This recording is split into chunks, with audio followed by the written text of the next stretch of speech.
What's up, everybody? Smoking that ish. Martimus here with Mr. Simpson, of course.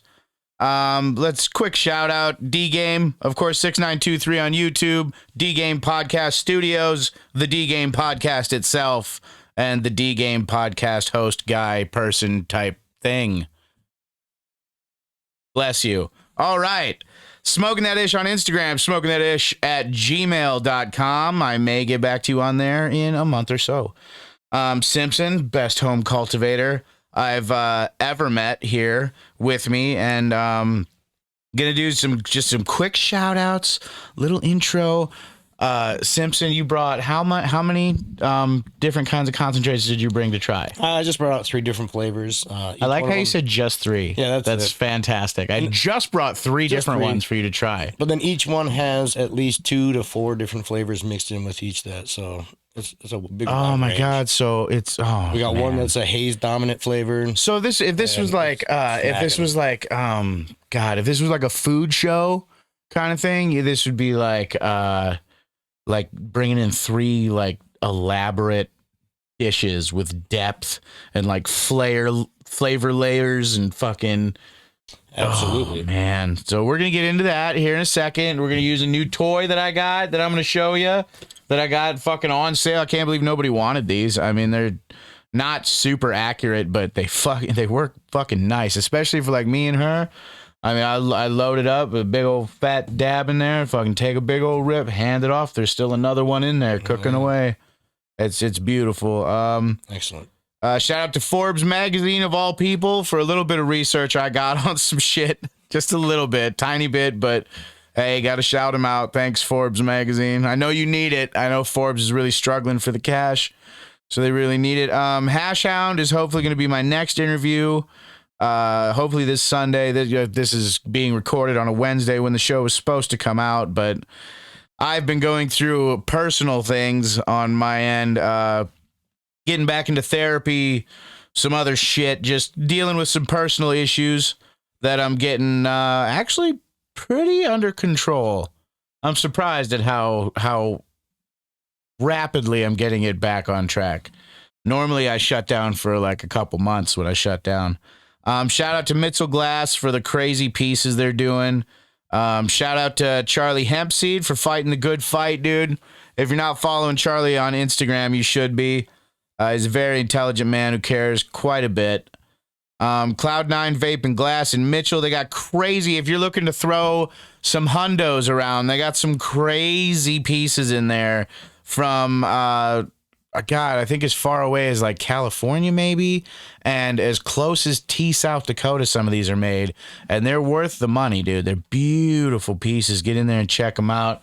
That is also, I gotta pull it out. I can't wait anymore. I can't hold it in. I gotta show everybody. Gotta see it. Oh, I got this. I'm not even sure exactly what it's called. I know it's the Luca, and it looks like Q7, the Luca Q7. And this thing is, it's pretty incredible.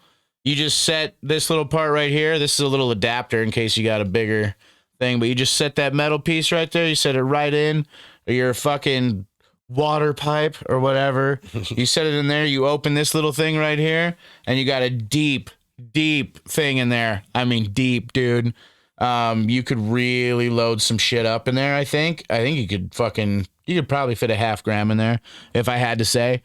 Load it up in there, close the lid, you push it 5 times to turn it on. You know, you see it turn on, fucking comes on. You can adjust the temp all the way from like 200 and something all the way up to like fucking over 700 or somewhere around 700. I don't know. I keep it at like 615 because that seems to burn perfect. I know 5 is better, but I don't have a little globber thingies to be cleaning my shit out. And I don't feel like it's super accurate on where it goes to. So I do 615. That's what I saw on the old YouTube.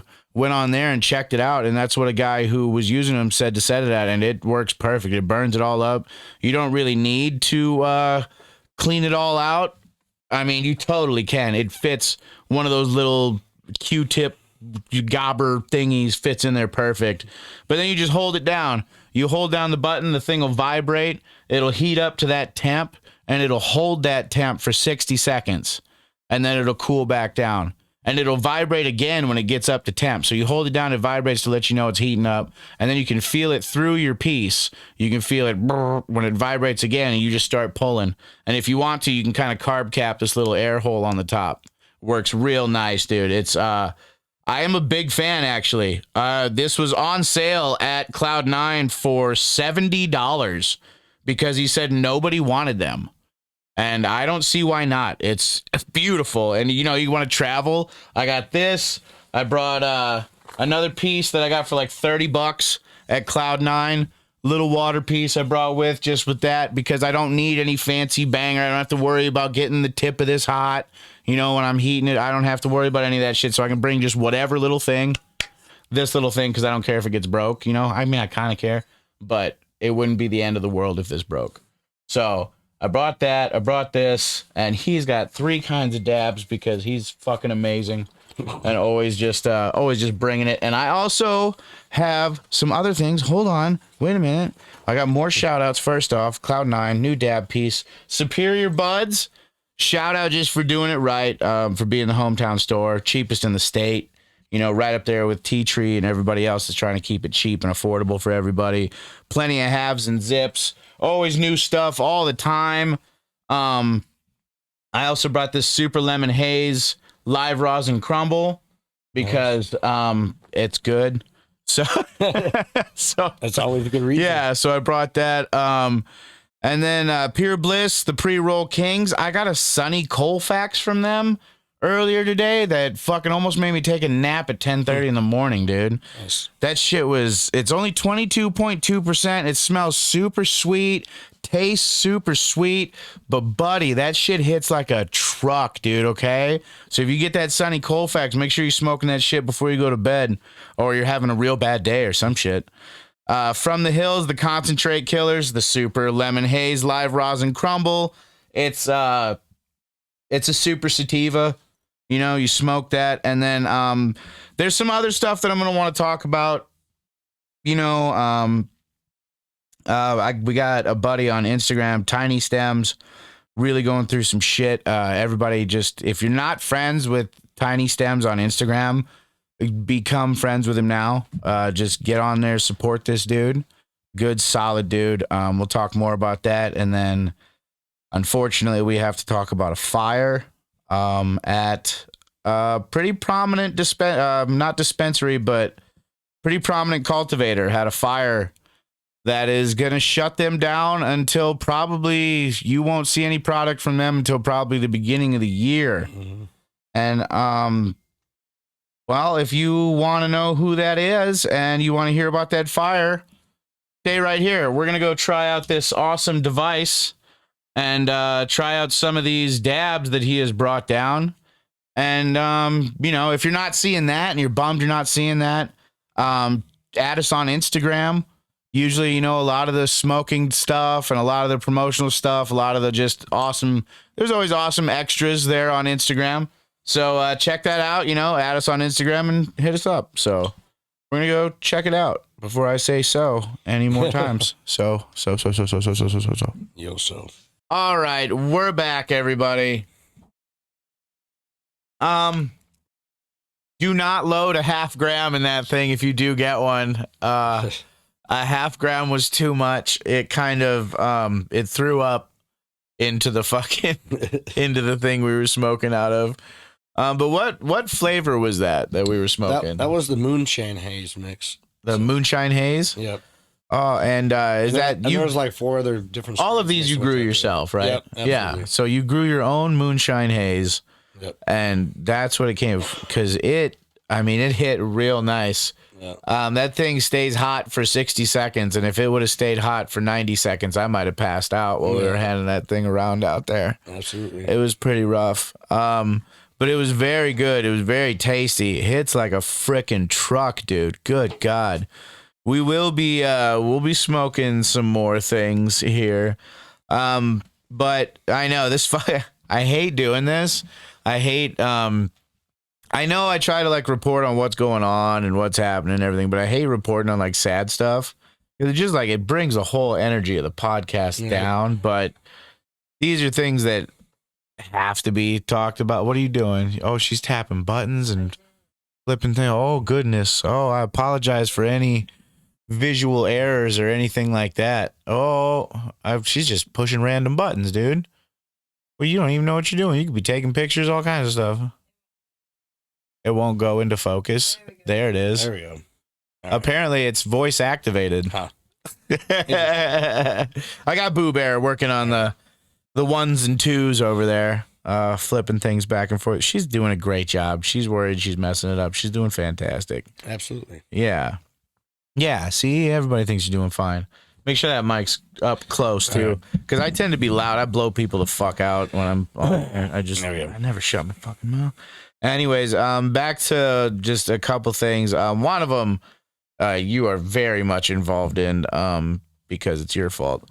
And then the other one, no, that's just a joke. Trying to lighten it up. I can't do serious stuff. But back to Tiny Stems. Go follow him. Follow him on Instagram for sure. He's really going through it. He found out he has some form of like lifelong diabetes. He found out late in life. And by the time he found out, it had already done a bunch of damage to like his internal organs and stuff. And so he was doing woodworking and stuff because he couldn't keep doing the job he was doing before that.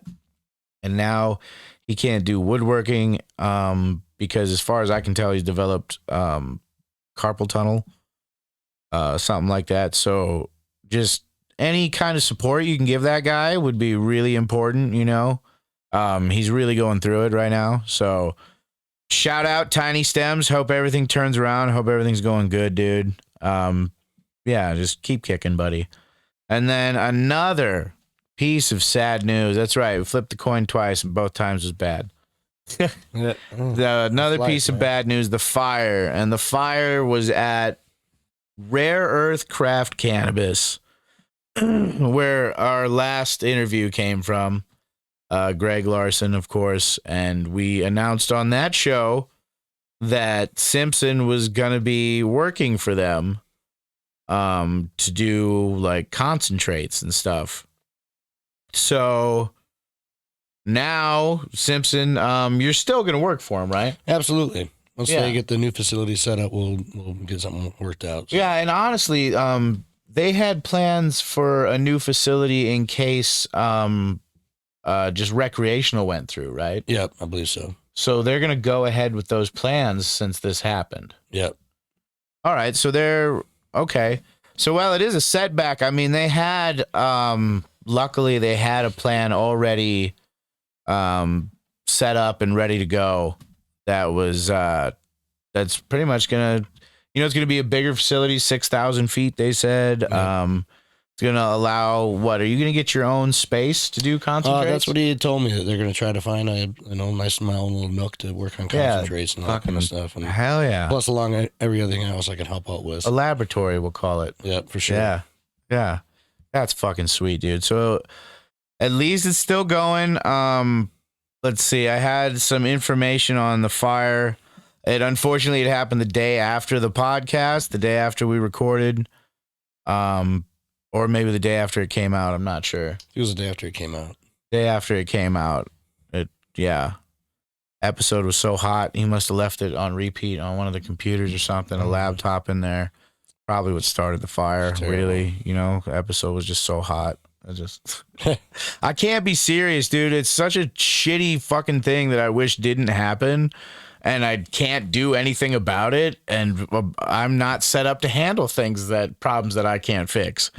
So, yeah, I can't imagine. I can't imagine what Greg is going through. I can't imagine what his partner's going through. I can't remember her name because we've never actually spoke in person. I believe it's Kiana. There we go. Thank you, sir. I appreciate that. I can't imagine what she's going through. Thank God they had a plan set up for a new facility anyways. Yep. So they're really just waiting on Adjuster to come out.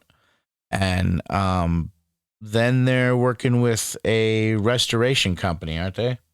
That I really don't know. Well, he said something about it today. Yeah. I'm not for sure a restoration company. I know that plants will hopefully be back in the ground in a month.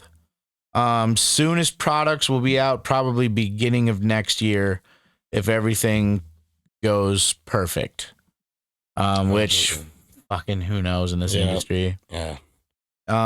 What is perfect, Yeah, perfect is just ending up. I would say nowadays, if you put 5 strains up for testing and 3 out of those 5 go through, you're fucking. That's a good day. Because man, we'll get to that more in a second. They lost 2 crops. The fire happened on the day of a harvest, and they had to throw everything out due to possible soot and smoke contamination.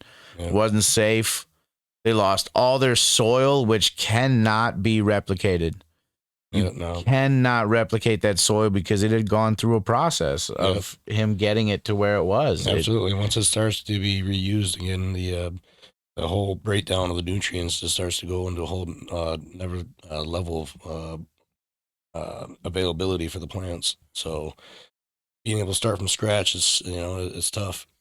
Yeah, because all that progress, it's heartbreaking. Yeah, because now he's got to literally build soil. Are you going to be involved in building soil, or are you going to be learning? I'm going to help him anywhere I can possible. Any and every angle. But are you going in this trying to like and learn and share and do everything we can to help grow to because I feel like that big teddy bear of a man has so much knowledge. Oh, absolutely. I can't help but call him a teddy bear. He's the sweetest man I've ever met in my life, dude. Absolutely. I couldn't think of this happening to, unfortunately, a nicer person. He was he's the nicest fucking guy. And if his partner is half as nice as he is, she's the nicest fucking person as well. Absolutely. It's a lot to do. I just talked to him right before we're shooting this. I was messaging him because I had heard about a fire, and I shot out a text. I was like, maybe I was really hoping like maybe it was just a false thing. Like maybe I had watched the wrong video or I had seen it on something else and gotten confused because I do that sometimes. And fucking no, of course I was right this time, it sucks. Yep. The soil is a huge hit. That's never going to be replicated. Yep. So, but at the same time, it's a reason to fucking build from scratch. And what better time to bring in a new guy than when you're going to build your soil right from scratch, get in on the ground floor, learn the love that goes into building a good soil. And then together you two are going to be unstoppable. Yep. And, absolutely. I mean, yeah. That's what we're hoping and for. if she continues to be the like person handling the business end of things, as open-minded and as much as she cares, I can't see you guys ever doing anything bad. Unfortunately, they also lost a ton of equipment. Yeah. But insurance company is being quick about it. They understand. They're trying to get it through as fast as possible. The industry is coming together as a whole and helping out any way they can, like they always do. Thank God for this industry that we got because, I mean, some of the nicest people in the world are in this industry right here. Yep. Absolutely. All about the love, trying to help everybody. Nobody wants to see anybody go down. Yeah. But another issue that's going on in South Dakota everywhere, not just for rare earth, they're fighting issues with heavy metals with the state. And I guess most growers are having issues with heavy metals with the state, especially organic growers, because organic growers tend to lean against, I'm not sure what it's called, but when you radiate your marijuana, what is that process? The remediation. The remediation, yes. When you remediate your marijuana, most organic growers don't want to do that because it's unnatural. Absolutely. So if you're wondering what remediation is, they use the same thing on like apples in the store, fruit and vegetables that you buy. It's all irradiated with this stuff that they say it leaves or has no residual effects. So it leaves no effects, but I haven't heard of anything ever being radiated that didn't have effects forever.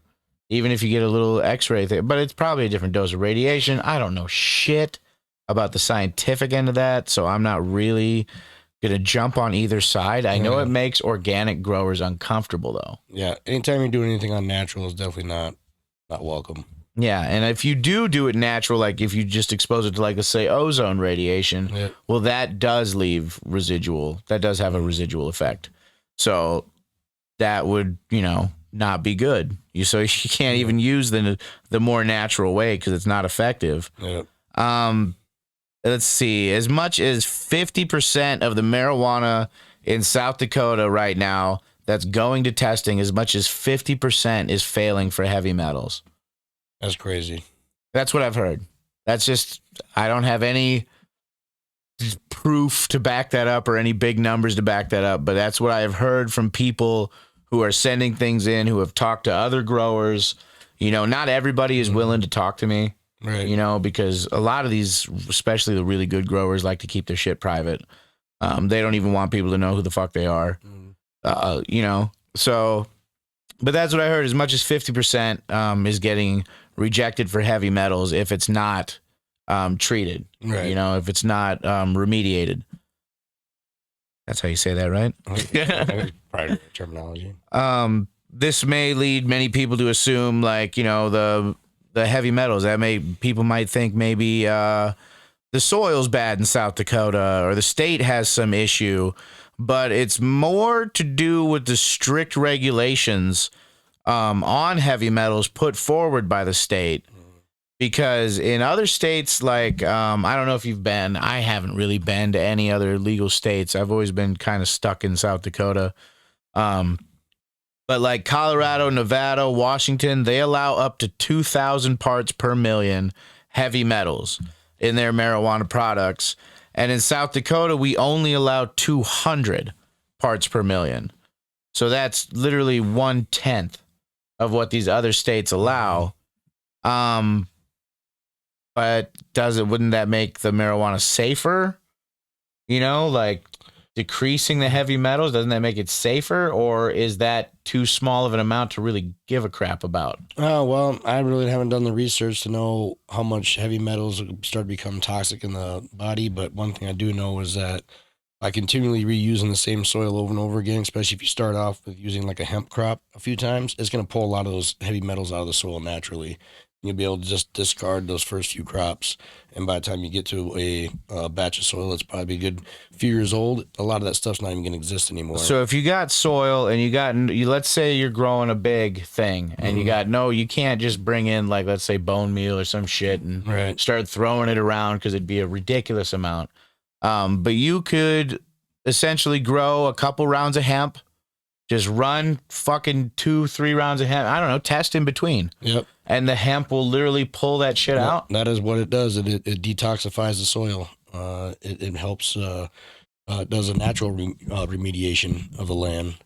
You can grow hemp crops on stuff that would be considered too toxic for natural vegetation and vegetables. And then after about 3 or 4 seasons of hemp crop, you can go ahead and start growing soybeans and corn and have stuff that's actually low levels of heavy metals that it's completely safe to eat. And let's keep that shit in mind, South Dakota. Instead of maybe dumping so many chemicals into the fucking soil all the time. And the long, heavy root systems helps retain a lot more water, so that way you don't get topsoil loss. It's so much better for the environment. We need a lot more just natural hemp crops going everywhere. That's why it can grow on every continent except for Antarctica because it's covered in ice. If it wasn't, it'd be covered in hemp. Currently, give it a couple years. I guarantee if they melt the ice, they'll find hemp seeds underneath the soil in there. That'd be fucking beautiful. So those heavy, it might be dangerous. Some studies actually found that marijuana smokers themselves contain more heavy metals than the average person. And when it comes to things like, lead or something like that, mercury or something, I don't know if that's a heavy metal. I think it is. That shit's really super dangerous to humans. Can cause all kinds of issues. So maybe we really do want the heavy metals out. But like you said, a lot of people aren't willing to take the time. They're not willing to take the hit. They can't afford to take the hit, quite honestly. They go to the store, they buy a new bag of soil every time. It's loaded up with a whole bunch of additives of all different types that are slow releasing, that aren't necessarily beneficial to the plant. They want more natural items that take a little bit longer to break down, but after a while you keep reusing it. Those ones that weren't available the first couple times are also now available after the fifth, seventh crop. And then all of a sudden the plant's performing like the same clone you've ran the entire time. All of a sudden you'll start to see it do things you've never seen it do before. I had ones that I ran like 3 or 4 times, never even once changed color during the fade. And all of a sudden now they turn purple and red. Live soil is the way to go. Yeah, I've been saying that since the start of the show, dude. Live soil is the way to go. The only way to really, get any kind of special anything going. It's not, the specialness isn't so much in the seeds until the plant is grown in a special kind of soil. And then it becomes a unique strain of that. You have to unlock all the hidden qualities there within the genetic line. So you're like fucking over here Rubik's Cube and marijuana strains and shit. Oh, absolutely. I research as far back as I possibly can anytime I'm pairing genetics and try to match stuff together that are going to mesh as best as well. Because if you just go too random with things, it gets so super polyhybrid that when you grow them out, you're going to have 1,500 different types of plants coming out of the same seed line and not seeing any consistency. There's going to be no real heavy terpene production that's going to be terpenes solid. Is where it's at. Everybody knows. I mean, because that's where all the medicine is at. Yes, those terpenes. And well, and anybody who's trying to smoke it for fucking fun, which we know there's tons of asshats out there doing it. Which, I mean, if you're gonna do so, it's better than fucking drinking. Better than a lot of things. Yeah, but I mean, they're also looking for the terpenes because they don't know they're looking for the terpenes yet. But that's where the punch is coming from. I had some what was that blue cheese that From the Hills had going around. It's a 14%. You smoke it though, you'd swear to God it was 19. I mean, it's a nice sedative, high. It really chills you out. Absolutely. I mean, it definitely hits harder than any other like 14% I can think of. Yep, it's all about the entourage effect. Everyone keeps focusing on one aspect of it, but that's just minute about the whole. Oh, quick shout out to fucking Eugene, dude. Eugene from Dakota Natural Growers. Highest terpenes in the state with fucking Lemoon. I think it was a 5.9%. Nice. I mean, nicely done, sir. That's almost twice what a lot of places are doing. Fucking bravo, dude. Everybody fucking, he deserves a round of applause, dude. That's very beautiful. And of course, like you say, with the live soil and stuff, that strain's just going to keep getting better. Absolutely. So I feel like we already have a staple. Yep. Like that Lemoon is a staple for South Dakota. Yeah, we have the Lemon V, but that's an Oregon strain sent here. This fucking, or not Lemoon, it's Lamello. Lamello. Yeah. Fucking, I was looking at Lemoon earlier today. So I got confused. My bad. Lamello, which is fucking citrus, not lemon, like I fucking thought. But lemon's still citrus, motherfucker, so it's still in the same ballpark. It's supposed to be more melon based, but the citrus terps are all fucking right next to each other. Right. They're all right in the same area, so you're right in the sweet spot. I mistook it for lemon. I don't have the greatest palate. I smoked cigarettes for fucking years, so I don't have the greatest palate, but I tend to know what's really good. And that Strawberry Twizzlers, I bought it again after I heard about this fire because if you want rare earth craft cannabis, you go out and you get it now. Because if you don't go out and get it now, you might not be able to get it till next year. So get out there and get it. So I went out and bought some of that Strawberry Twizzlers, and I noticed more of the licorice smell this time when after you grind it up. Yep. I was like, oh, there really is like almost a black licorice smell intermingled in that fucking strawberry sweetness. Like it's a thick flavor. Yep. It's not just a top layer flavor. It's deep. It goes through the whole bud.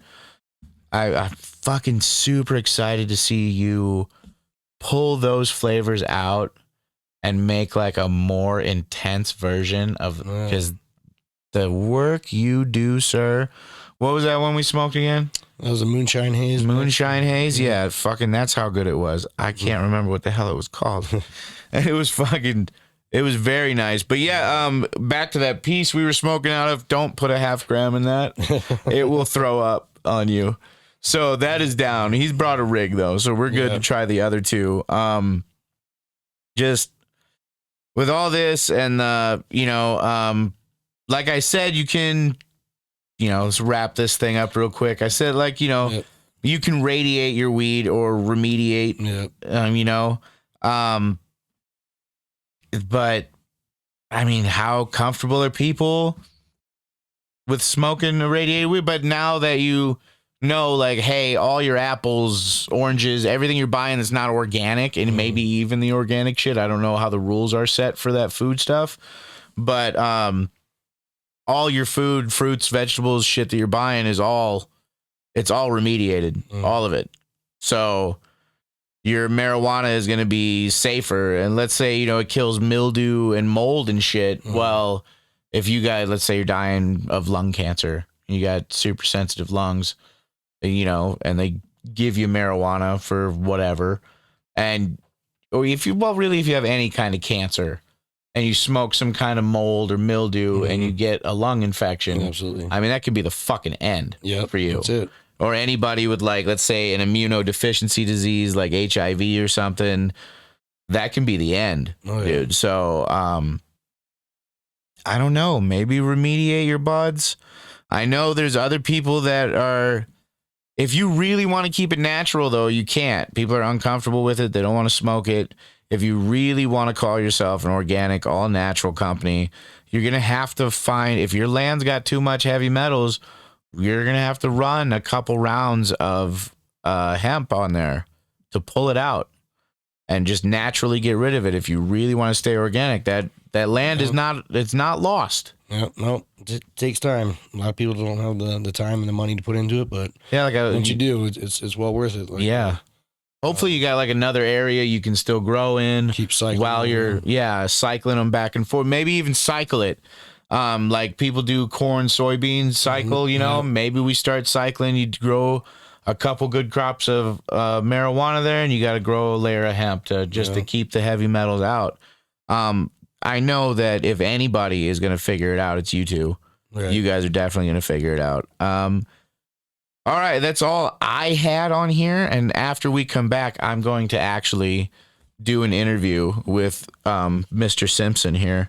Awesome. Yeah, because we still have a couple more flavors to try. We're probably going to try a mixture of flavors, but just as good as I said it was in the last show. I mean, everything this guy fucking makes is incredible. It's all delicious. It's really, really good. Fucking nothing but impressed, dude. So awesome. We're going to go try a couple more, and then we're going to come back, do a real interview, and then, then I'll stop. All right, we'll be back. And welcome back to Smoking That Ish. I'm Martimus. You're listening to the Light FM. Dude, we tried, what were the other two kinds? There was the funky one, the cheese. Serious blue cheese, and then the other one was a mix of strawberry skunk 99 and serious diesel hash plant. Yeah, and that was the combination of those two, because I did those one and then the other. Yeah.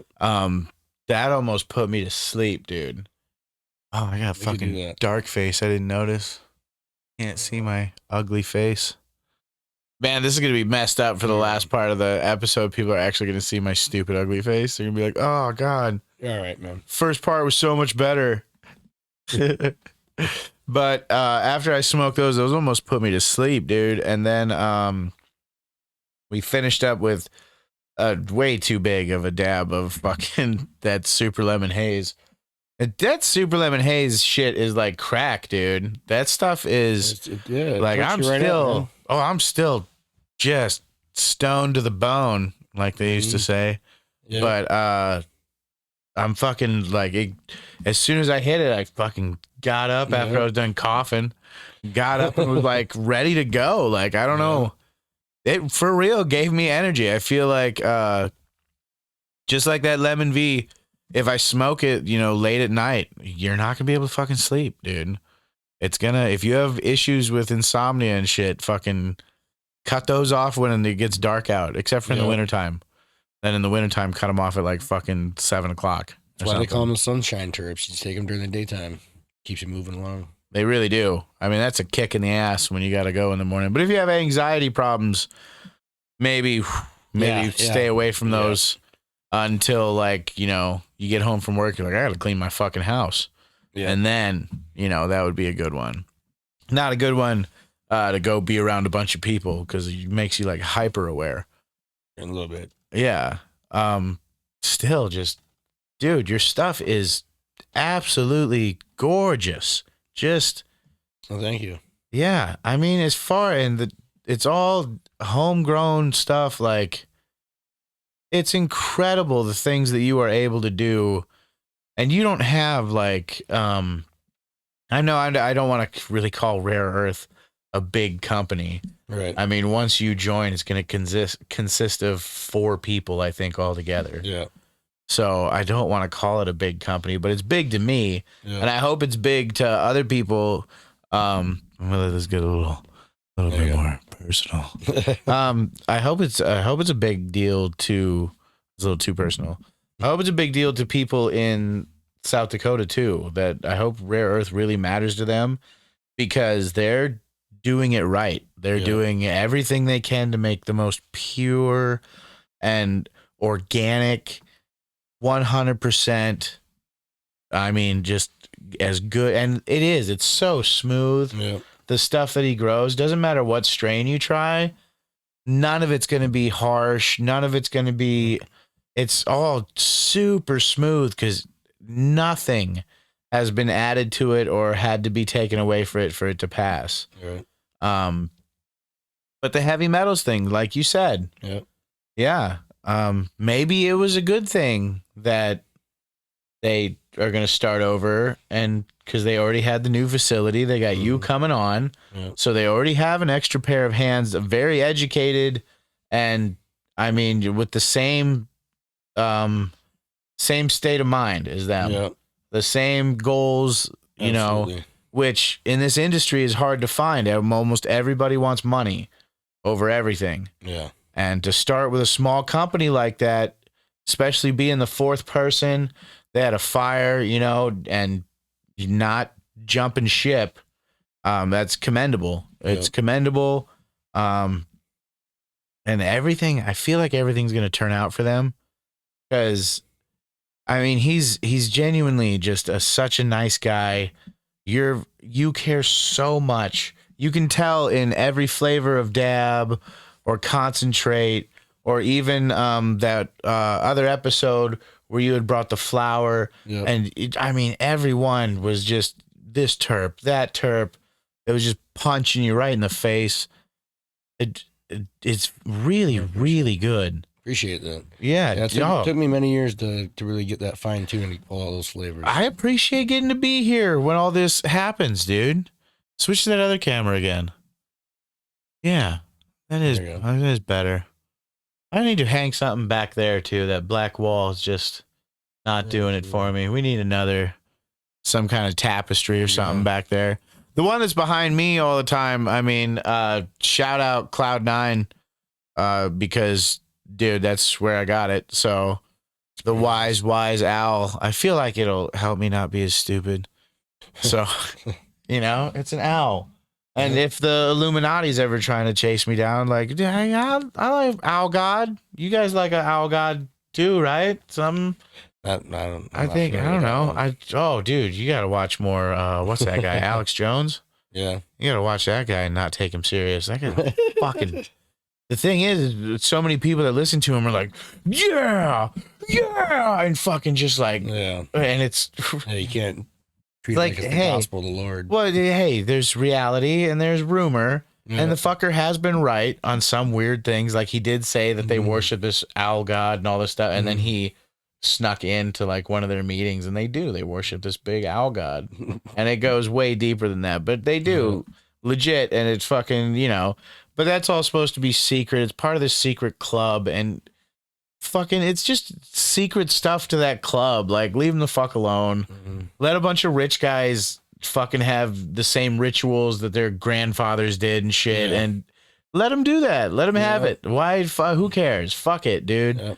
If they're all controlling everything, fucking, it's out of my hands, man. Pretty much. I mean, nothing we can do about it anyway. No, I'm half dead already, man. I'm one heart attack and lung disease in already, dude. Damn. Yeah, I hit life hard, dude. Like I'm not the only one fucked up. I tore a fucking trail through some life too, and ended up fucking being I'm just a kid raiser is what I should be. I'm really good at talking to kids when it matters. There you go. Yeah, like for some reason I have philosophical moments when it like really matters to the kids, and they remember the talks and stuff. And yeah, I mean they do lie to me and get one over on me and stuff sometimes. Like my daughter that just went to college admitted a bunch of shit to me.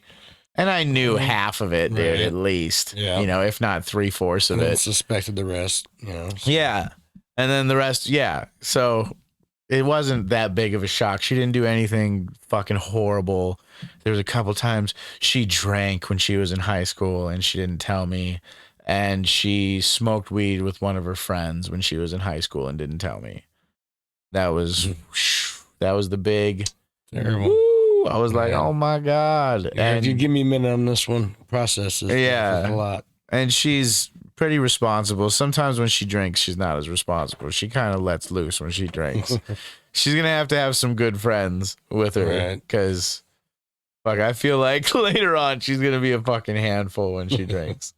People are going to be like, let's go. She's going to be like, nah, dude, we're fucking doing one more. Let's go. And fucking she'll drag people with her. Fucking, she don't give a shit. That's hilarious. Yeah. None of her girlfriends are going to be able to pull her out of the bar, dude. Yeah. She's fucking, but she's going to be, this is her time to have fun and intermingle with fucking random people, get out and see. She's at USD. So she's seeing like people from the real world, not just one small town. Right. Yeah. She used to think, oh, I'm way too big. I'm huge. Fucking, I can't. I'm going to go there. I'm going to fucking stand out and da-da-da. And she got there and she's like, there's people way bigger than me here. Yeah. I'm like, they're called football players. Okay. Like football players, wrestlers, fucking basketball players. There are many. And then just other people. There are many people bigger than you. Yeah. Yeah. Small town, 500 people. Ugh, ridiculous. But you've been growing for like 23 years, you said before, right? Roughly, yep. Ish. Yep. I mean, allegedly. Allegedly. There we go. That's better. I fucking love that word. And have you always, was there ever a time when you were like younger that you tried to use like chemicals and stuff? Oh yeah, pretty much like majority of the earlier time, that's all I did was use bottled stuff because that's all the magazines recommended. That's what because they're selling it. Yeah, and so you just figured that's what you do. And then there really wasn't much information out there when I was out getting started. You know, it was High Times magazines. Yeah, you go on the internet, you find maybe. Well, you're pretty much a renegade at that point. Yeah, so you had to do all trial and error, figure it out on your own, trying all different kind of crazy mixtures and concoctions of different bottled stuff, and some stuff will be great, some stuff will be bad. You know, you figure it out. I got it all figured out now, and then next thing you know, everything turns to shit. Strain by strain. And yeah, everything. You had to learn that the hard way too. Yeah, and then your environment is the key thing. Understanding that having a solid environment to grow in is consistent, steady temperature and humidity. Yeah, and that makes a big difference. Quality light. I didn't realize that a fucking pinhole of light leak can set off your whole shit. Oh yeah. Yep. I didn't. Oh my God. I had no idea. Oh yeah. I always thought all you growing guys were so fucking nervous and high strung all the fuck. I'm like, there's not a big, it's just fucking weed, man. It's a fucking weed. How hard is it to grow? And without learning how to grow any of it at all. Absolutely. Just the fact that you're growing indoors already puts the plant under high stress. Yeah. Because it wants to be outside. It's not meant to be grown indoors. And how, so but I always thought when I was younger, like a pot plant can be pollinated from like within a mile. Yeah, something like that. Yeah. So how do you grow outside? Well, you can grow in greenhouses. So it's still a contained environment, but you're getting all the benefits of being outside. Oh, okay. So that still counts as an outside grow? Oh, yeah, absolutely. Okay. All right. I had no idea. I was wondering, how are these people growing fields of this stuff and it's not just like, son of a bitch? And some of them put up big old pollen nettings around their garden and all kind of stuff. What's pollen netting? Just big old fine mesh screens that will go around. Gotta be super fine. The garden, so it'll stop the pollen from coming in. Holy shit. But oh, that's got to be expensive. Inexpensive as hell, yeah. Yeah, and then what do you got to encase the whole fucking thing? Because not necessarily. I A lot of it just by having it up as like a windshield is just enough to stop it from getting most of the pollen from crossbreeding. From okay. As you can tell, I know absolutely dick about it. Yeah, because it's either do something like that or spend the money going out trying to find any random plants that are growing out there and eradicate, and that's almost impossible. It's almost impossible and not because fun. Then you got birds and bees and everything else that's also carrying pollen and dropping seeds everywhere else. And yeah, and you can't eradicate bees. Yeah, we need those. Bees are important. I don't know if everybody out there knows that for sure, but bees are fucking really important, dude. Very important. Yeah, we need to keep bees around bees for sure. And all different kinds of insects. Yeah, I got a couple hives of bees that sometimes live in the back of my house. Yeah. Yeah, they got inside the walls of not the walls, but inside like the siding. Yep. Outside. And must have a hive in there or something, but they don't fuck with me, I don't fuck with them. Absolutely. So, yeah. They're not here to bother us. They're living their own life. Yeah. And if they do fuck with me, I mean, I guess you just get a bunch of honey, try and take as much of it as you can, and then find that queen bee, and if you're not stung to death by then, you take her and just go put her somewhere else. And they'll build a colony around her. Yeah. Yeah. So if you can do all that, if you have like, I don't know how much bee gear is, but that's probably the best way to do it. You get some sweet fucking honey out of it. You find that queen bee, you move her to a new spot. Fucking they go rebuild. They start to bother you again. You know where they're fucking at. Go get some more honey. You already got the bee gear. Just need a can of smoke. Calm down. And if you got some of those fucking, you see some of those vapes where they hold like 3 carts and 5 carts and all that shit. Yeah. Yep. And now they got those new papers where they roll up and it's supposed to roll flat, but it rolls like the size of like 3 joints. Mm-hmm. Yeah, all that stuff. I mean, if you're smoking like on that fucking level, you got your own smoke, bro. You just fucking go, just fucking out there, just chewing away. Fucking bees, like I don't even care what you're doing, dude. Yeah, man, blowing out chimney stacks of smoke. Yeah, dude, for real. Go to town, dude. What do you think? Are you more of an indica leading guy or a sativa leaning guy as far as like growing? For growing, I like to have it more slightly sativa leaning because it has a more open structure. You're able to get a little bit easier plant control out of it that way. But isn't it harder to get like dense nugs that way? Not necessarily. It depends upon the individual plant selection that you take. Because it can all vary. There are very dense forming sativas, and there are very loose, airy forming indicas. So that all comes down to like phenome hunting too. Yep, absolutely. You search for do you tend to search for the more dense? I go for I'm not so much of the physical look of it. It's more of the terpene profile and the effects. Nice. That's my main outlook. And then from there, the plant vigor, the yield, resistance to mold, pests, and all that kind of stuff.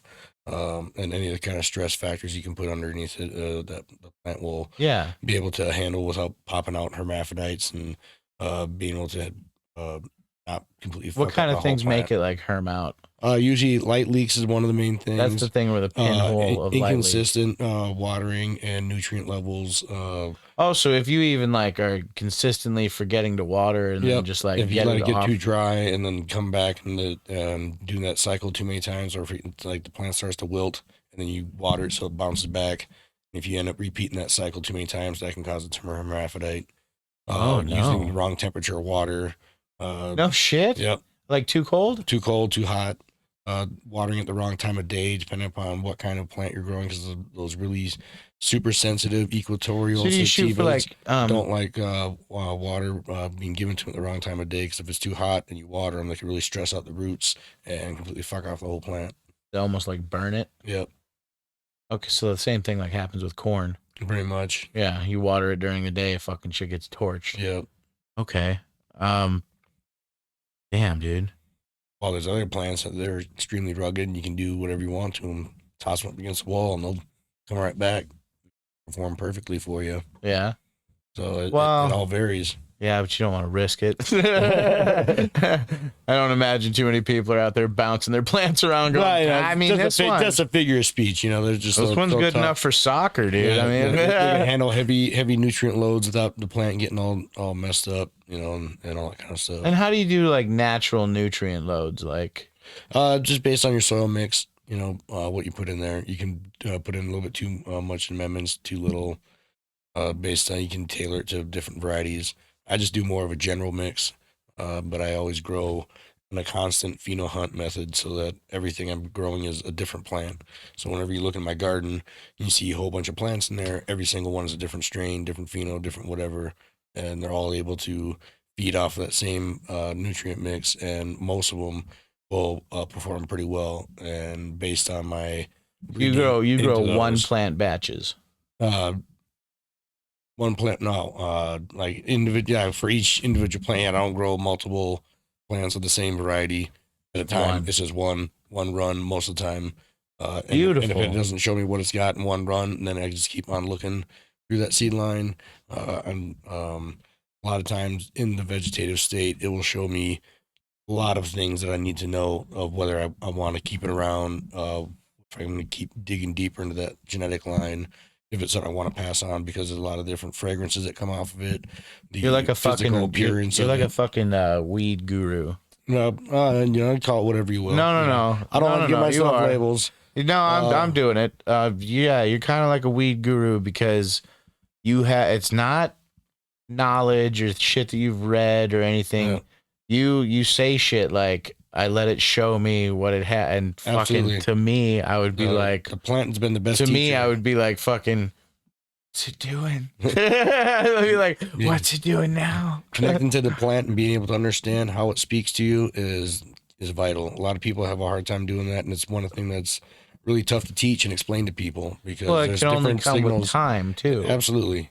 You have to really be observant and on just the slightest little changes that the plant will show you, because there's times I'll come talk to you when I run out of kids, man.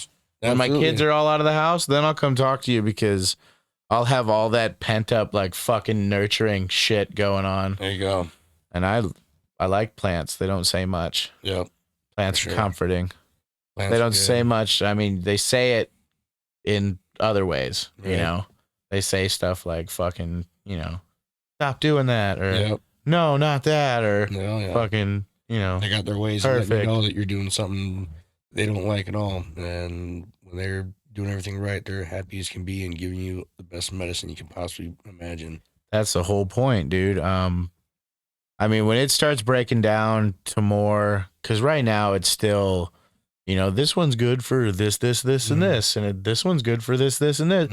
Pretty soon it's going to be more broken down, because I imagine people are not only like phenome hunting, but they're like terpene hunting as well. Like they're trying to single it down to just like a terpene. They want it just to be packed with that singular terpene. Right. Because, I mean, then you get into this whole variety of medicine. Yep. That you can, I mean, that's so many different areas. And then you have different strains that would be in different areas, like, and then it would be based off of the grower, which terpene they tried to pull, because some of them have terpenes that are very close. Yep. And then you could just pick a terpene and start pulling at that one, start hunting that one. It's very exciting, dude. Oh, yeah. And then from there, you can be able to start reconstructing flavors from the ground up.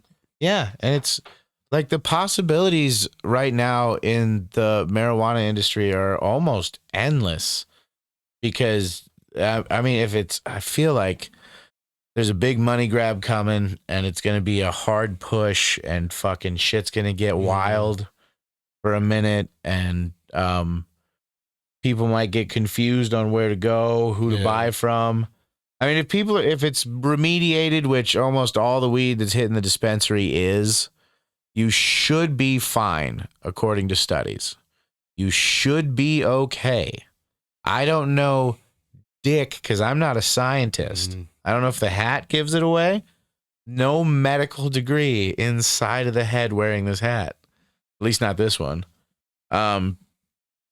You have enough knowledge to easily be a professor in growing and stuff if people are willing to learn, you know? I'm always willing to teach anyone that's willing to learn. Yeah. That's all I always say. I don't want to waste my time talking to people that don't want to listen. Yeah. Or people are just trying to make money and shit. They're like, whatever, I'm just trying to find the secret. Tell me that one thing you're doing, because I do all that, but what's that one thing you're doing? I was like, well, it's not one thing, it's everything. Yeah, it's always everything. You got to think each plant is a different. It's like I said, I'll fucking hit you up when I'm done with having kids, and I don't have any kids in the house because, I mean, that's pretty much the attention it takes. You have to notice, like, hey, this plant seems off today. Yeah. You know, and he who is able to notice that sooner is more valuable in the, in the greenhouse at least, or grow room or whatever the hell you have. Absolutely. So it's not necessarily the more educated people, it's the more attentive. And I mean, we're at a stage now where anybody's willing to train a good employee, if you fucking, a lot of it's about vibes, honestly. Yeah. Like, you have to know people, and then you have to hang out with people, and then you have to, like, I don't know, you have to just have that special love that it takes to, I've grown like asparagus and shit, but I've never really, like, grown a full garden or fucking anything like that. So it takes a lot. That's a lot of time. Definitely a labor of love. Yeah. You gotta really have a true dedication for it, because I've made so many sacrifices over the years just from the garden, and it's paid off for me personally. But are there areas in my life how it's paid off? I don't know how it has, but it's about to. I think it's about to. I think garden wise, paying off now. It's always worked out.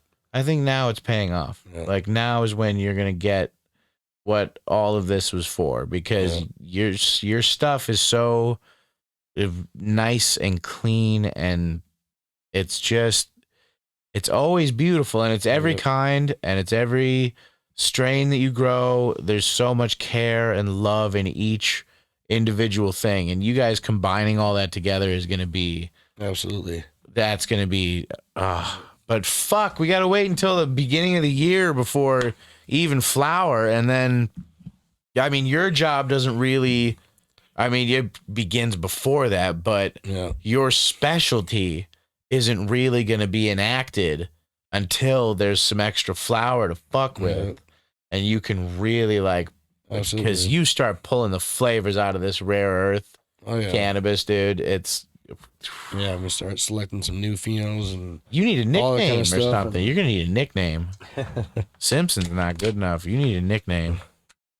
Like, I don't know. You got to put doctor in front of that or some shit, or wizard, or fucking, I don't know. My girlfriend's been referring to me as the genetic genius. Yeah, that fits.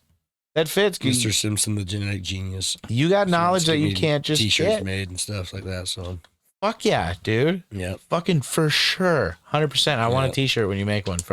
Definitely wearing it on the show. Well, I'll talk to Angel, and we'll tell her she's got to get on it and go start designing T-shirts and get them made. 100%, dude. Because you do an incredible job. I don't see how this is possibly going to be bad at all.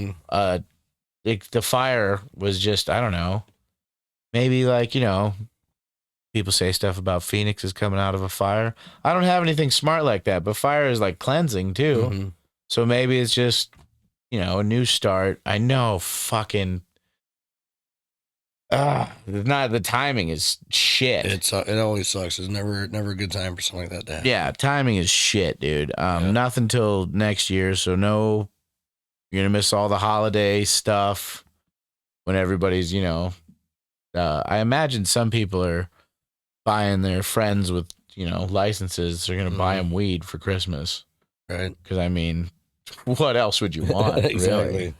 I bought you a couple. I got you this strain and this strain. Even Valentine's Day, every woman wants flowers, and hell yeah, they want the right kind of flowers, not the ones that are gonna die off, the ones that are gonna burn up. Halloween, I'm waiting on that Dakota Green. They got the black Afghani and the black Afghandi Nice. coming. I've mentioned it probably numerous times on the show, but I'm really excited about that. I've always wanted to smoke. I hope it's really fucking black as shit too, because I've always wanted to smoke black weed ever since I saw God's Hand in a High Times magazine. Okay. It was just black bud with little orange hairs on it and shit, but the bud itself was black. I'm like, fucking fake news. No fucking way. I live in South Dakota. We're fucking, we got the electric knife plugged in, fucking sawing chunks off of fucking bricks. Yeah. Yeah. Yum. The good old days. Yeah, looking at pictures of that. Like, put it in a steamer and to get it to loosen up. Yeah. That stuff was, But those growers have been out there, man. Those growers have been out there this whole time, dude. Oh, yeah. Just doing their thing. Yep. You used to see a lot of pictures of the buds in High Times, and then you didn't always see pictures of the people. Nope. That's it. They'd be hiding behind something or just showing the plants. And yeah. They always focused on the plants real hard. Yeah. That's all that really mattered, It's all that still matters. If people would just, with that love and attention comes a good product that sells at a decent price, man. I mean, it's still, rare earth it's a little bit high price, but then when you explain the process and the risk that comes with it, and the fact that you're getting 1 out of 5 batches to actually come through, like, fucking charge whatever you want, dude. Exactly. It's still the cleanest. It's the cleanest weed out there. It's smooth. All of it's smooth, super clean. I keep getting sidetracked with how great this is going to be. This is like Christmas for me. Right. Dude. Oh, we're all excited. Oh, very much so, man. Wait, or like, what made you want to be a grower? Ever since I started smoking weed, pretty much like the first year and a half was when I was smoking weed as a kid.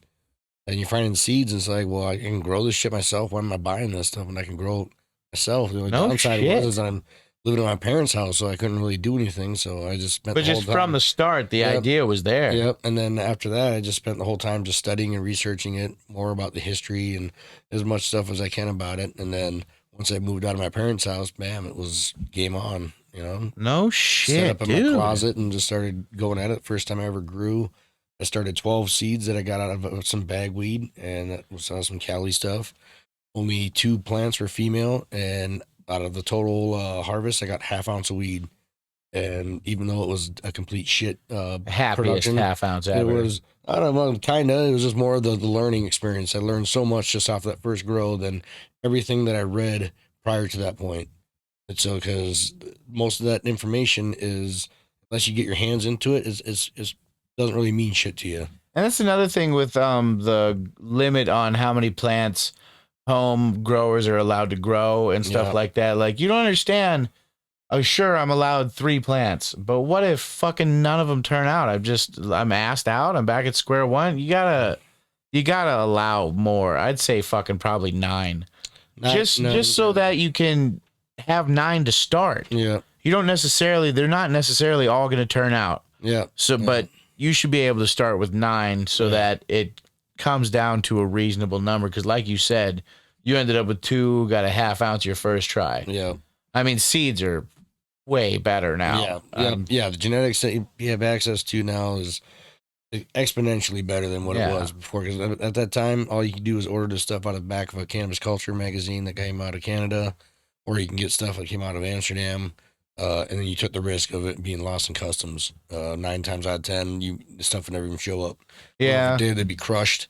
May not be what you ordered. I mean, could be anything. A huge gamble, just as much as anything else. So, but nowadays, you can buy stuff that's, some are extremely expensive. Not all the times are the expensive ones the best ones to get. Yeah. But people that really put the work in, it's more about the research on who's doing the breeding. Yeah, because they got ones that are like almost auto grow. They just they got all different kinds of stuff. They got a term for people known as pollen chuckers. They're ones that just anybody can just take a male plant from one pack of seeds and then just throw it into their garden and let it dust everything, or it hermaphrodites, and they don't tell people it hermaphrodites. They say, I was doing breeding this, that, and whatever, and I got all these different fem crosses that I made, claiming they made intentional femmes, but it was all done by accident, and people are buying tainted genetics, feminized seeds. and they don't know it until they actually grow it out, and then they're all pissed off. And I was like, well, how much research did you do in this person?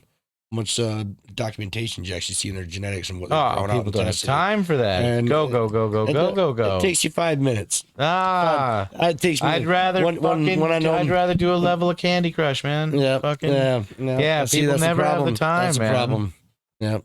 You have the time. You're just not making the time. Yep, that's it. You got to make it important. Yeah, right? That's it. You gotta. That's what it is. I got thousands. I mean, literally tens of thousands of dollars invested in my genetics, from stuff that I've hunted through over the years. I mean, it's ridiculous the amount of money that it can cost, and that stuff ranges from your average home hobbyist making seeds to top level, world renowned, many cup winning breeders. That stuff just doesn't even stand up. I mean, on all levels and from various kinds, and then you find true gems on all levels. So it's still a crapshoot, but you're just playing. The odds of finding good stuff is way higher than it used to be. Once again, to bring it back to kids, you're doing the same thing I'm doing. You're playing the genetic lottery. You're like, fucking, come on, doctor. Come on, lawyer. Let's go. Come on. Let's get a big one. Buying seeds can be highly addicting. See, now my kids, in a matter of no time, you get hermaphrodites. If my kids crap out, they end up in prison. That's what I call it. That's crapping out. So it's like, I got an inmate. I busted. Fuck. So you gotta have. So I'm playing the genetic lottery too, but with people. That's it. Yeah. You fucking win for me, children. Win for me. Do good, because I did. That's your retirement investment. It's really all I've ever invested in, honestly. You push me around, change my diaper, load my bong for me. And I'm horrible with money. By then, they'll probably be fucking another bag of THC for you, and they'll just hook it to an IV. And I'll be like, turn the fucking cartoons back on. Turn on the cartoons. Like, fucking, they get pissed off every time there's real people on the TV. No. Cartoons. Fucking. A lot of super anime by that time. Oh, dude. Insane. Yeah, I'll probably fucking be wearing the TV on my head. That's it. Fucking be think about shit and just fucking pop up. Yep. I don't know. If Elon Musk has his fucking way, we're all going to be computers. How do you know we're not? Touche. This could all be a simulation. God, that's simulation of a simulation. Wonder why everybody has anxiety issues. Yeah. We all might not be real. The people maintaining the simulation have quit, so now everything's all breaking down and falling apart. I mean, glitches in the Matrix, birds freezing in midair, airplanes freezing. Yeah, but at the same time, you can deep fake just about fucking anything you want to at the same time. So I trust can't believe anything you see or hear. People, you got a video of it? What difference does it make? No, you have to like that. Like I say, I got to see it. And you see it in person, like, well, I wasn't there with you, so I don't believe. Yeah, but then if I know, I know, and I feel better. That's all one way or the other. That's all that really matters. Well, then you don't need their approval. You don't need other people's approval and acceptance of what you know.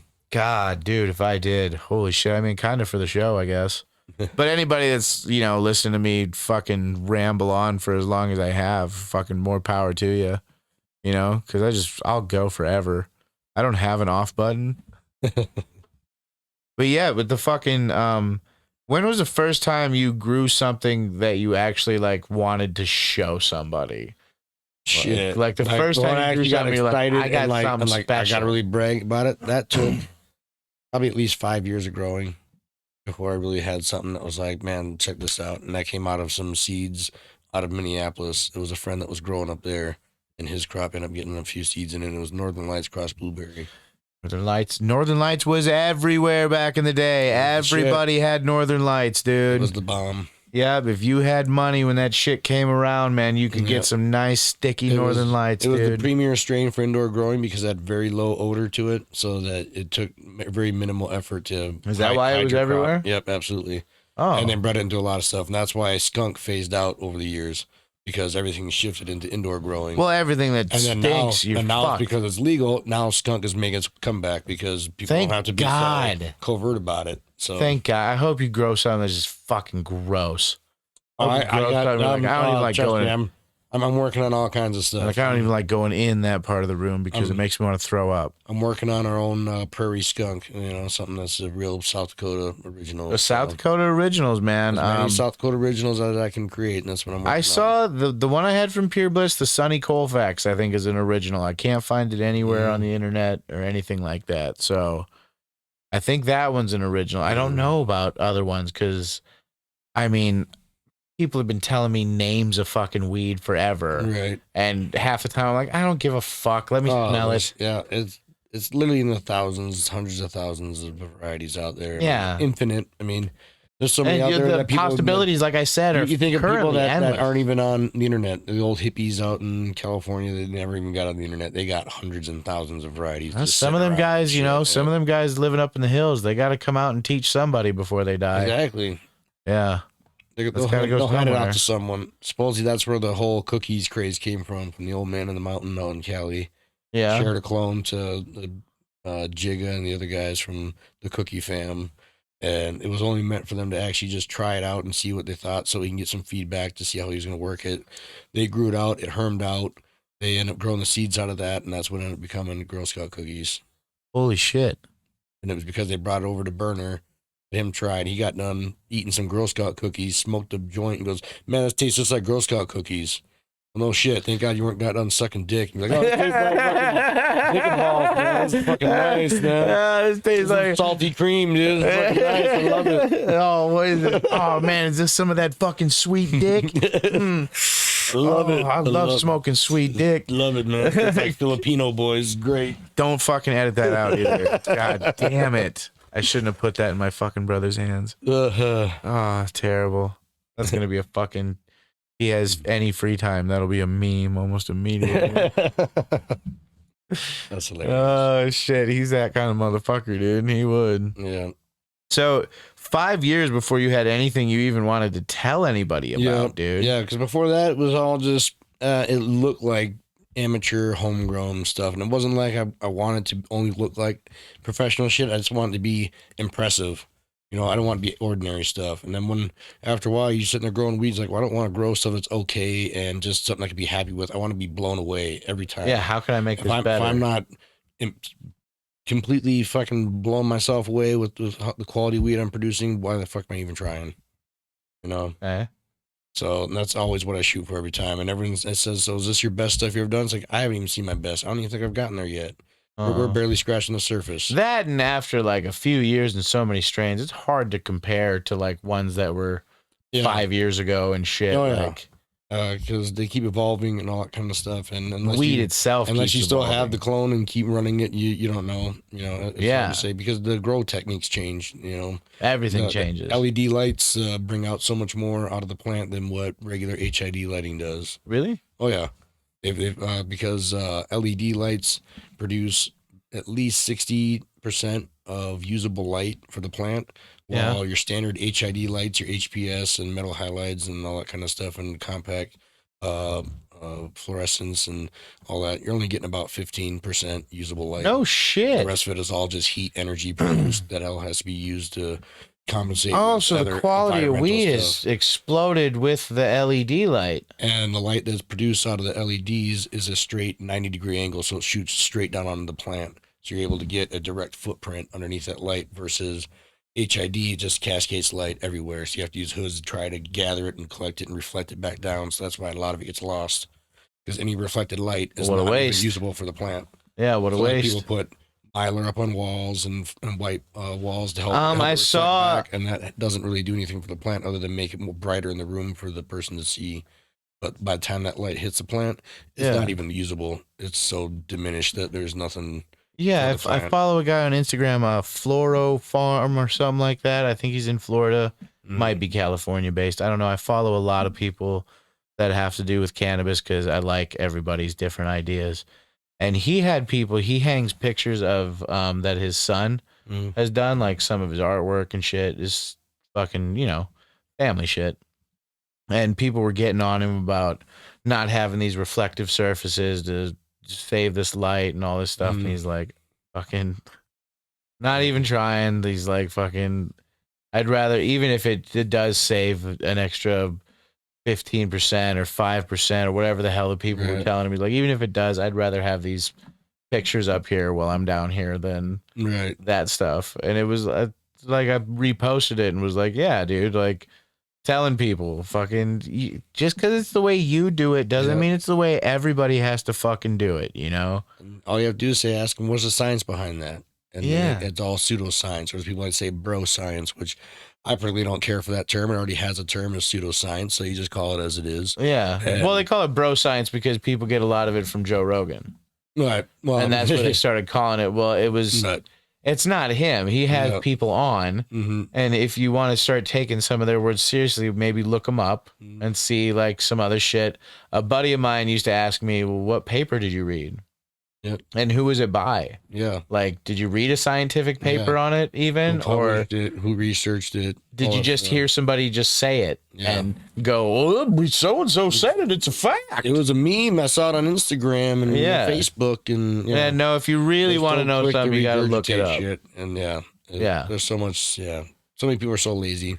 Very much so. I can't remember the term for it, but it's it referred to people that just use the headlines to get all their news. They stop reading after the headlines and they go, oh, that's all I need to know. O.J. Simpson murdered wife. There we go. He's the murderer. And it's like, well, did you read the rest of the article? Nope, I don't need to read that. It just says everything right there. Yeah, says it all right there. Which he totally fucking did murder his wife, dude. They were right. Oh, shit. Yeah, any newspaper that posted that was correct. I just read recently that there's a suspicion that it might have been his son that did it. Who knows? I fucking think he started that rumor. Stop looking at me. Yeah, he started that rumor. There's no way. He was who else had stabbed somebody 200 dude, sometimes? She was living in his house, letting her fuck boy drive his fucking car. But like there was a lot of reasons OJ did what he did. Not that he should have, not that it's right. Like Chris Rock said, I'm not saying he did it, but I understand. Yeah, well, he was, at that time, he was the juice, you know? He was just coming off his football career, getting into, like, movies and stuff, like, still trying to be the big shot, but not being the big bad football player anymore, kind of being this dorky, lovable guy. And then that happens to him, and that had to just take whatever pride he had and just fucking gut it, dude. 100%. Bad situation, man. Yeah. Well, the legal system sometimes with divorce is just, it's not correct, you know? Right. Like they always say, fucking, they make jokes like fucking, when Kobe Bryant and his wife got divorced, like fucking, she didn't make one layup, dude. And she gets half. Oh, yeah. And it's like, well, that's the way it's set up, dude. Yep. You don't have the whole legal prenuptial agreement and well, you're the rich guys. Rich guys fucking campaign and fix it, dude. You're the ones with the money. Fix it. What do you want me to do about it? Well, a lot of them, they got high egos. They don't think that shit's gonna happen to them, so they think everything's all in control. You got to, man. Trust no one. That's what I always say. Trust no one. That fucking gets you pretty far. Honestly, a lot of people are shit people, and a lot of people are shitty people, and they don't realize they're shit people. Like, they only keep people around that are beneficial to them. Oh, yeah. And they don't fuck with anybody else. And then if you are no longer useful to them, they don't fucking need you around.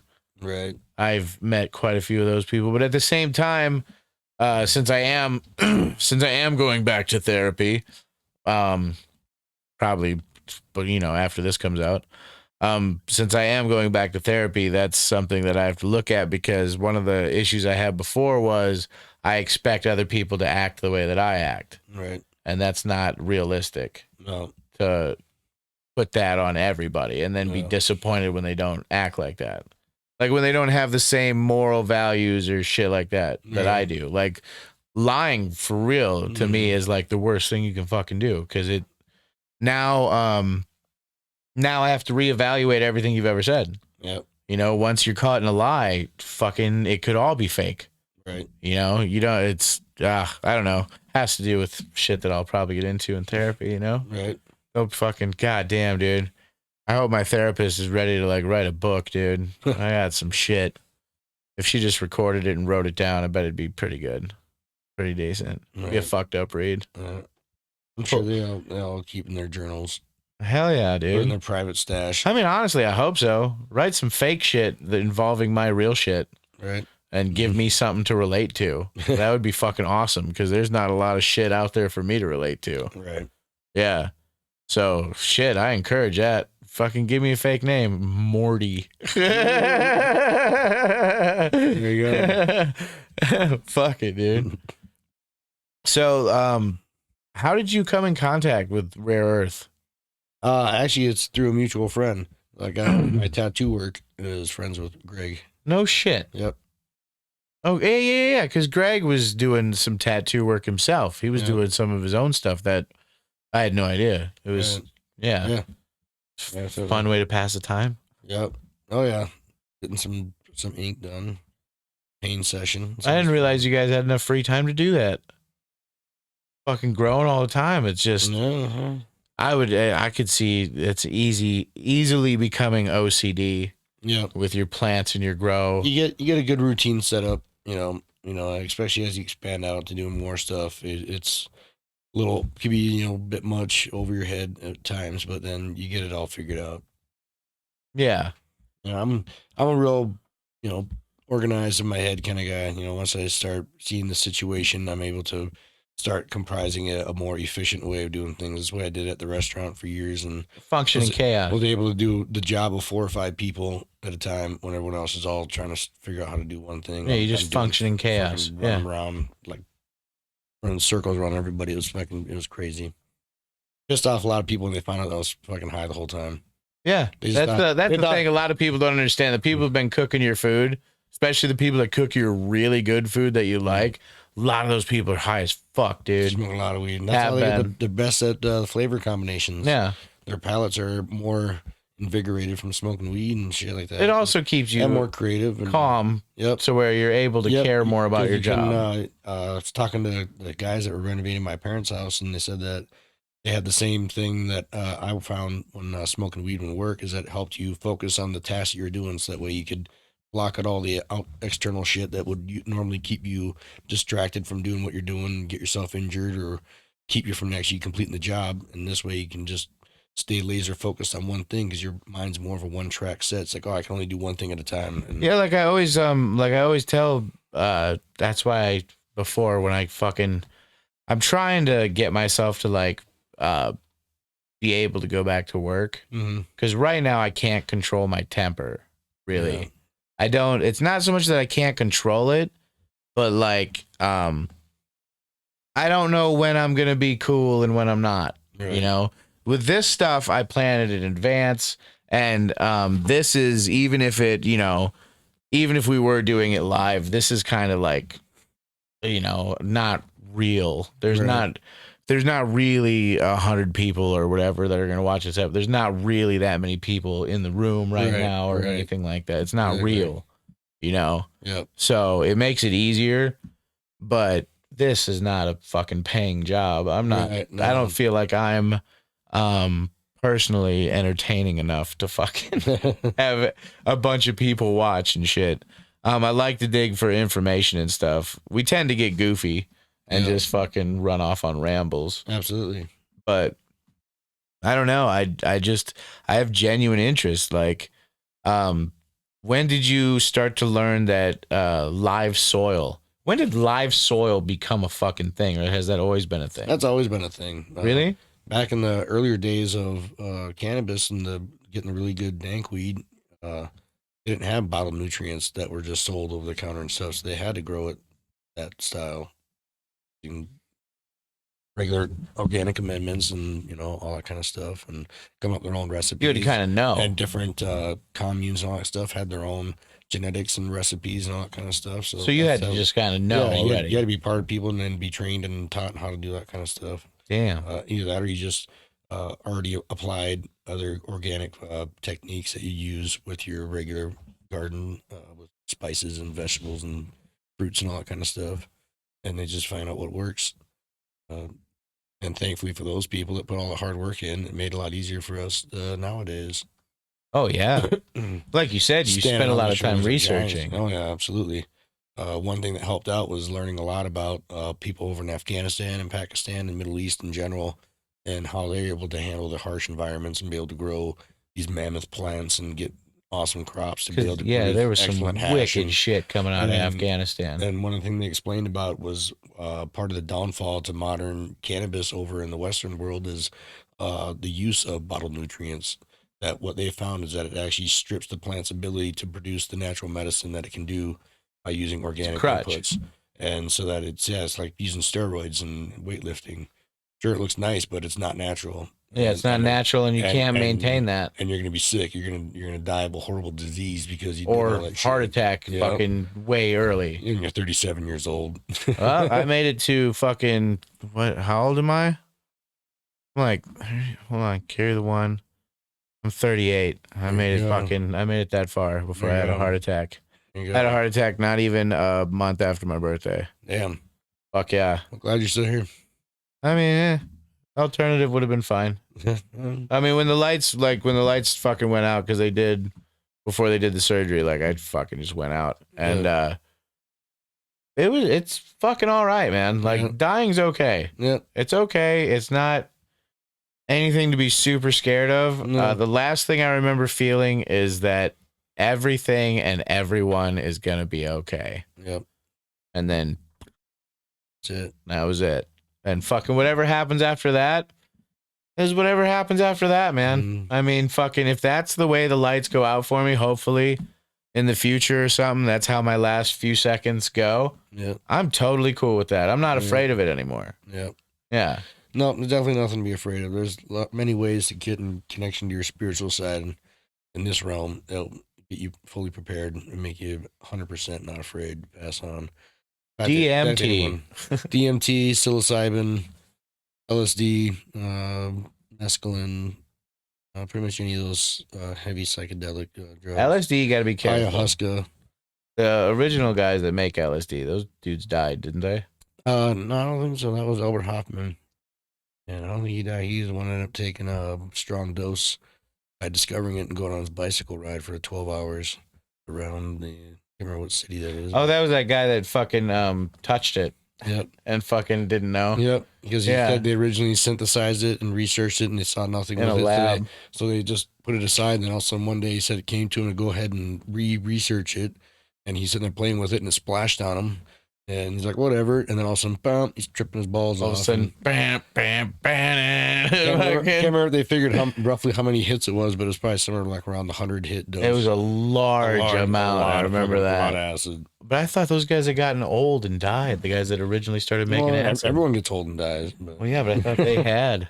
I don't know. I mean, I don't fuck. I the one that was the biggest proponent of it was Dr. That's bro science. I know how much you love that. There you go. Pseudoscience. That's it. Pseudoscience. What was his name? Dr. Feel good? Something like that. That's what it should have been. Timothy Leary.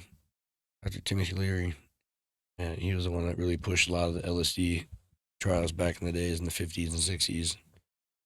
Yeah, cause wasn't he like I don't know if it was him, but a psychiatrist. They started like giving it to people for like depression and it was perfectly legal at the time. There was even famous actors that would go and get LSD treatments and a small dose. Yeah, it's like microdosing now. What people are doing with psilocybin mushrooms now, where they microdose. There was just back then give you a very low dose and fucking off you go without your worries and cares. Who wouldn't want that? Yeah. A lot of fun experimenting back then. They used to fucking prescribe cocaine too. Oh yeah. Damn it, they really knew. They really knew what it was, and they painted everything with lead. Yeah. God damn it, champions! Every single one. Good old days. Good old. Everybody was just painted. Shit was painted with lead, but you were so fucked up you didn't know it was the lead fucking you up. We didn't take drugs back then. Bullshit. You fucking drink Coke with Coke in it. Exactly. Like good Coca-Cola. What? You keep giving me this look like you're super tired, like you said a long time ago. Man, she's going to crash so hard, dude. Yep, she's sleeping hard tonight. That one's fucking... Those dabs get you. Dude, those you backed out before we did the super lemon haze. You should have hung in there for a super lemon haze one. Oh yeah, she Would've- definitely got a face of regret right now. It would have bucked you up, dude. She always gets tired at like 8 o'clock, and I don't even know what time it is. What time is it technically? Almost 10 o'clock. All right, I suppose we should get to wrapping this up probably. I was gonna do a future episode with Greg from Rare Earth, and he wanted to focus more on the growing aspect of it. Yeah. And I kind of I don't really have. I had somebody that I wanted to do the episode with, but they're kind of busy with their own stuff going on right now. So you should be on that episode as well. I'll try to be if I'm available. Hopefully you're both available. I hope if he's available, you're available. Yeah. Hopefully. Because, and it can be before you guys get things back to flower and stuff. I know he's busy on the phone like crazy right now, all that stuff. I don't know when it'll be, but I would like it if you were here too, because I feel like both of you talking about this at the same time, like, I don't know, kind of like vibing, really. Yeah, absolutely. Because I feel like you guys have a lot of the same views. What made you want to go before? I'm just fucking not even wrapping this up for shit. I don't care. What made you want to go organic?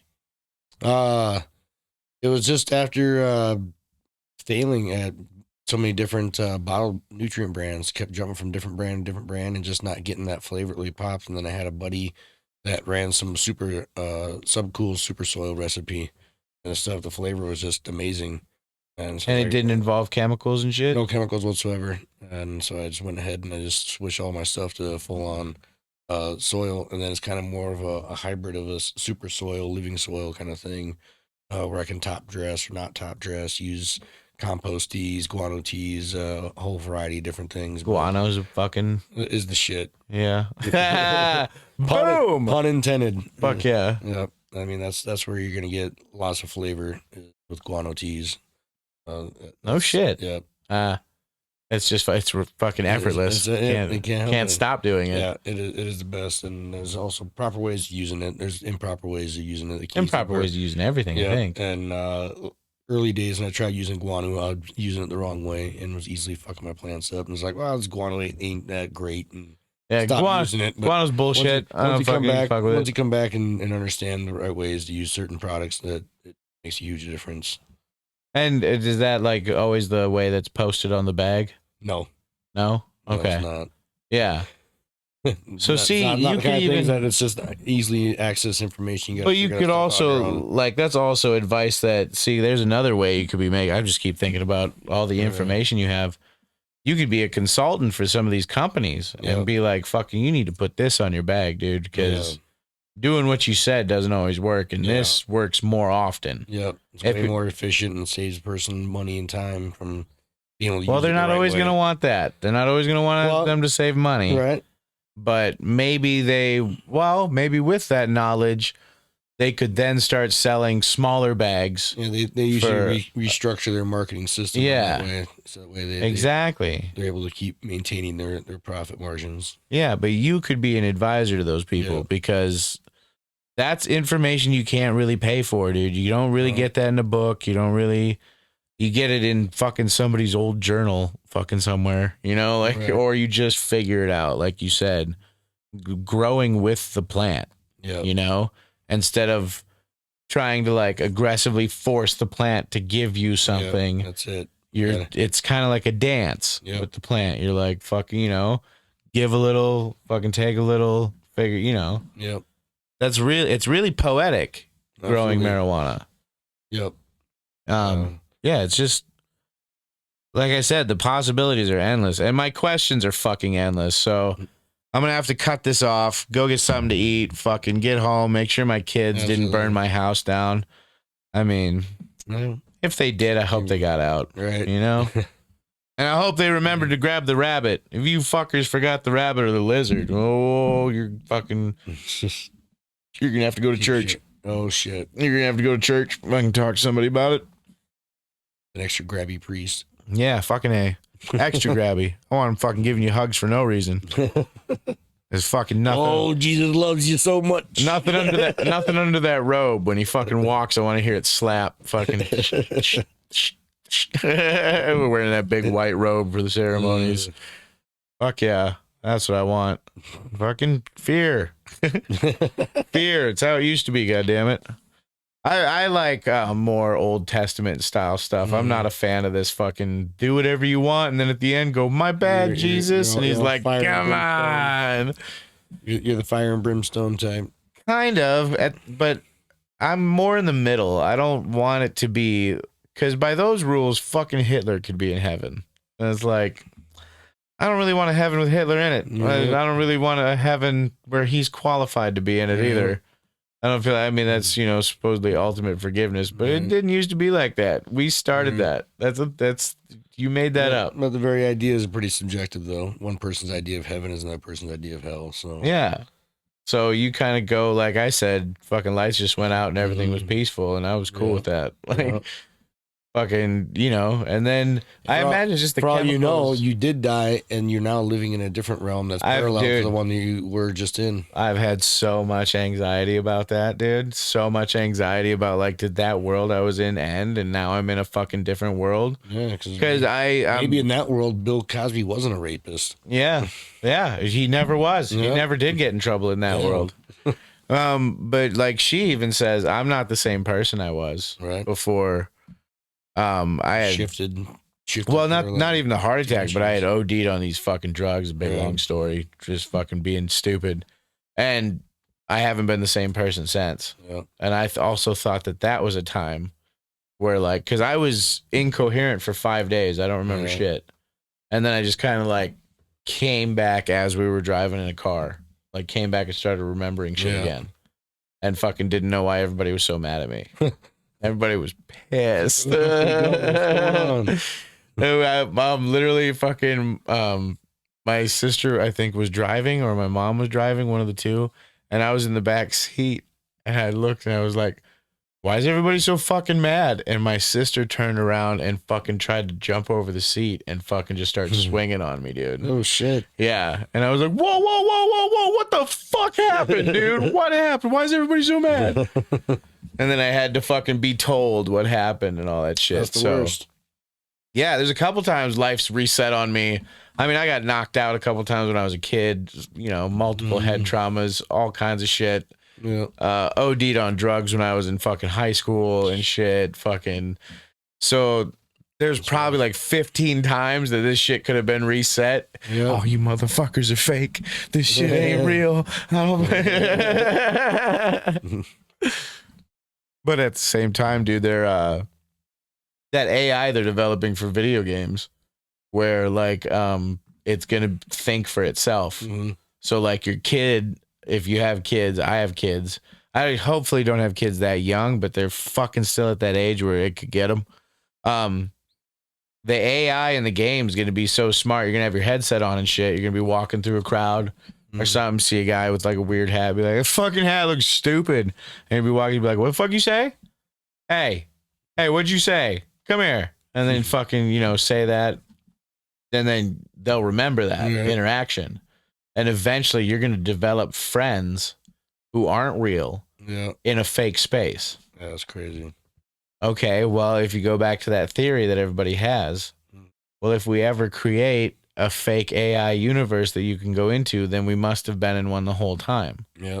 Because as soon as we're able to do it, we're just going to keep doing it. It's going to be an endless loop of just continuously. So who knows if any of this is real? There's no way we've ever known. We'll never know. There's a whole nother reality out there, just kind of like in the Matrix. If even it does exist, it wouldn't matter because I give myself this anxiety. is the only reality that we know. I give myself anxiety, dude. Yeah. I really do. I think about the dumbest shit more than I think about like useful things that really deserve my time. Yeah. Yeah. I fucking, for all you know, that could be the important stuff. I TikTok inside my brain. Yeah. I don't even need the app. I'm TikToking random dumb shit while I'm just fucking sitting here. I fucking could be, thinking useful stuff because I do it at home all the time. Right. Yeah. Dude, honestly, it's been great talking to you. Absolutely. I can't wait to have you back. I feel like we could fucking talk forever.